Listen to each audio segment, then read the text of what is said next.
کیا بلدیاتی انتخابات خاندان غلامہ میں اضافہ ہیں؟ کالم نگار Syed Sardar Ahmed Pirzada, the first blind journalist of Pakistan. Email saf@life.com، email saaf@live.com، web blog www.safsaf.blogspot.com، روزنامہ نوائے وقت، مورخہ 3 دسمبر 2015۔ ترقی یافتہ ممالک کی ایک ادا بھی خوب ہے، وہ جو چیز بھی تیار کرتے ہیں اس کے کئی ماڈل بناتے ہیں۔ مثلاً اگر کوئی کار مارکیٹ میں آئے تو اس کا یورپ اور امریکہ کے لیے ماڈل الگ ہوگا، جبکہ ایشیا کے لیے ماڈل مختلف ہوگا۔ عوام پر حکمرانی کرنے کا موجودہ پسندیدہ طریقہ جمہوریت ہے۔ یہ بھی گوروں کی ہی ایجاد ہے۔ انہوں نے جمہوریت کے بھی الگ الگ ماڈل بنا کر اپنی اس انوکھی ادا کو قائم رکھا۔ ان کے ہاں جمہوریت میں کسی ایک فرد یا مخصوص گروہ کو عوام پر نازل نہیں کیا جا سکتا۔ ان کی حکومتیں ہوں، سیاسی جماعتیں ہوں یا عوامی نمائندگی کے ادارے، سب میں اکثریت کی رائے اور مشورے کو اہمیت دی جاتی ہے۔ ترقی یافتہ ملکوں نے جمہوریت کا جو ماڈل اپنے لیے بنایا وہ غیر ترقی یافتہ ملکوں میں نہیں پہنچایا گیا۔ وہاں کاروں کی طرح ہی جمہوریت کا غیر معیاری ماڈل موجود ہے۔ جمہوریت کے اس غیر معیاری ماڈل میں اکثر اوقات بادشاہ اور مارشل لاء ڈکٹیٹر بھی فٹ ہو جاتے ہیں، یا ایسی جمہوریت لائی جاتی ہے جو سراسر دھوکہ ہوتی ہے۔ یہاں عوام سے جمہوریت کا نعرہ لگوانے والے خود مزاجاً سنگین ڈکٹیٹر ہوتے ہیں۔ جمہوریت کے اس دھوکہ دہی والے ماڈل میں سب سے بڑا فراڈ یہ ہے کہ سیاسی جماعتوں اور جمہوری اداروں میں مخصوص لوگ یا مخصوص خاندان قابض ہوتے ہیں۔ جیسے بادشاہ کی اولاد بادشاہ بنتی ہے، ویسے ہی جمہوریت کے اس ماڈل میں سیاسی لیڈر کی اولاد بھی ڈائریکٹ سیاسی لیڈر بنتی ہے۔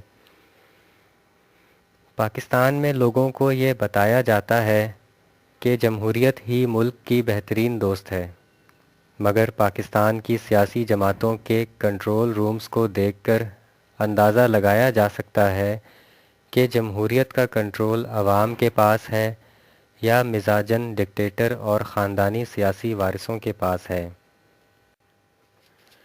مسلم لیگ نواز پاکستان کی 2 بڑی سیاسی جماعتوں میں سے ایک ہے۔ اس کا نام رکھ کر ہی قیادت کا مسئلہ شاید سب پر واضح کر دیا گیا، یعنی مسلم لیگ نواز کی قیادت صرف اور صرف نواز شریف یا ان کے خاندان کے افراد ہی کر سکتے ہیں۔ اس کے کسی کارکن یا لیڈر کو یہ حق حاصل نہیں کہ وہ خواب میں بھی پارٹی کی سربراہی کرنے کا سوچ سکے۔ نواز شریف اور شہباز شریف 3 دہائیوں سے پارٹی کا کنٹرول روم چلا رہے ہیں۔ اب مستقبل کی منصوبہ بندی کر کے حمزہ شہباز اور مریم نواز کو آگے لایا جا رہا ہے تاکہ پارٹی قیادت میں خاندانی برتری کو دھچکا نہ لگے۔ پاکستان پیپلز پارٹی وہ سیاسی جماعت ہے جو ملک میں جمہوریت کا فلسفہ لے کر آئی، لیکن پہلے دن سے لے کر آج تک اس کے کنٹرول روم پر بھی ایک ہی خاندان کا قبضہ ہے۔ کیا بھٹو خاندان کے علاوہ پیپلز پارٹی میں کسی کے پاس اتنی عقل یا قائدانہ صلاحیتیں نہیں ہیں کہ وہ پارٹی کی سربراہی کر سکے؟ اگر بھٹو ایک نظریہ تھا تو اس نظریے کو خاندانی وراثت کیوں بنا دیا گیا؟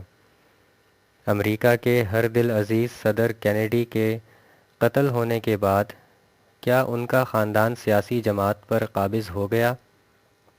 کیا پیپلز پارٹی کے کسی مخلص اور باصلاحیت ورکر کو بلاول بھٹو کی جگہ پیپلز پارٹی کی قیادت کے بارے میں سوچنے کا حق نہیں ہے؟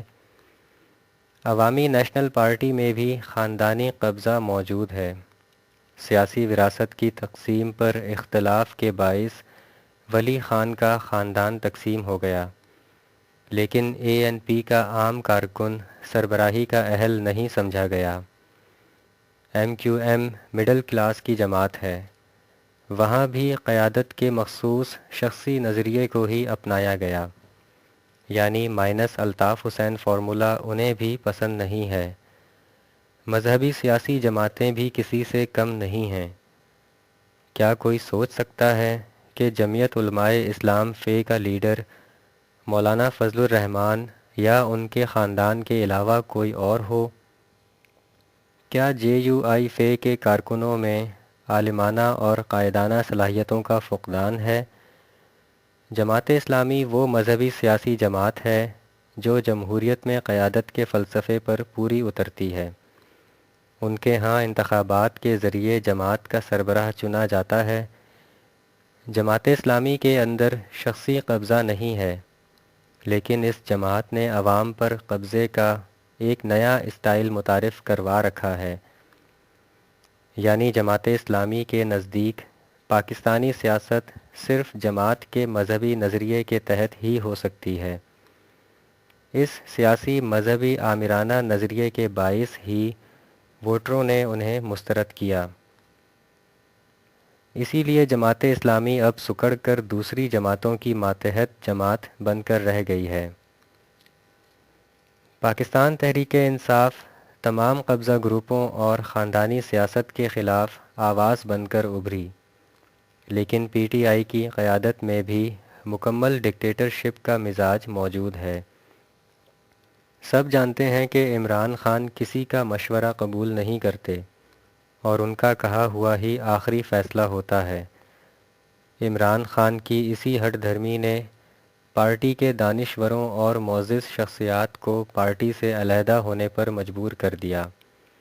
عمران خان کی اولاد ابھی سیاست کی عمر سے پیچھے ہے، اس لیے فی الحال پی ٹی آئی میں عمران خان کی سیاسی خاندانی وراثت کی بات کرنا قبل از وقت ہوگا۔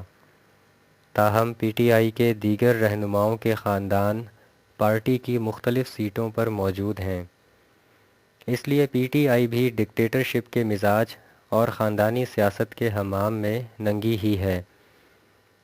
پرویز مشرف کی اے پی ایم ایل، چودھری برادران کی قاف لیگ، طاہر القادری کی پاکستان عوامی تحریک اور شیخ رشید کی عوامی مسلم لیگ سمیت سب سیاسی جماعتیں بھی اسی فہرست میں شامل ہیں۔ قطب الدین ایبک نے ایک غلام کی حیثیت سے زندگی کا آغاز کیا اور اپنی قابلیت پر ہندوستان کا حکمران بنا۔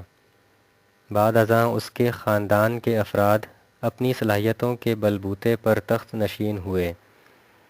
بر صغیر کی تاریخ میں اس عہد کو خاندان غلامہ کے نام سے یاد کیا جاتا ہے۔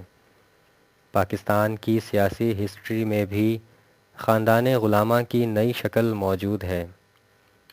ہمارے سیاسی ورکرز اور چھوٹے موٹے لیڈر بھی اپنی اپنی جماعتوں کی کنٹرولڈ خاندانی قیادتوں کے سیاسی غلام ہیں۔ اصل جمہوری سیاسی لوگ اپنی قیادت سے اختلاف نہیں کر سکتے اور نہ ہی صلاحیتیں ہونے کے باوجود پارٹی کی سربراہی کا سوچ سکتے ہیں۔ بلدیاتی انتخابات سیاست میں نرسری ہوتے ہیں جہاں سے نئی قیادتیں ابھرتی ہیں۔ کیا ان نئے چہروں میں سے کبھی کسی کو صلاحیتوں کی بنیاد پر اپنی پارٹی کے کنٹرول روم کو چلانے کا موقع ملے گا، یا بلدیاتی انتخابات خاندان غلامہ میں محض ایک اضافہ ہی ثابت ہوں گے؟